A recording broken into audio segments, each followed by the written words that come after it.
Pasca mengganasnya harimau Sumatera di kawasan Pegunungan Simpali, Kecamatan Kluet Tengah, Kabupaten Aceh Selatan, BKSDA Aceh menurunkan pawang harimau Kabupaten Aceh Besar, Jauhari.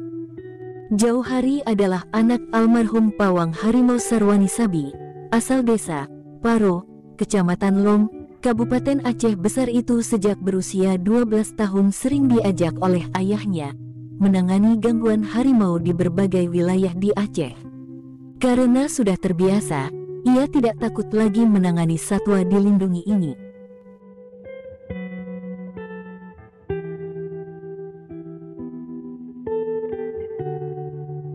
Sejak pawang harimau Sarwani Sabi tutup usia di umur 85 tahun pada Senin tanggal 20 Juni tahun 2022 lalu, BKSDA Aceh mengajak Jauhari untuk penanganan konflik harimau dengan manusia di berbagai daerah di Aceh.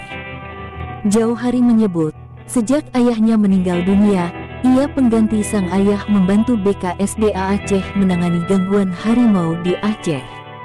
Di Aceh Selatan, dengan ini sudah 4 kali.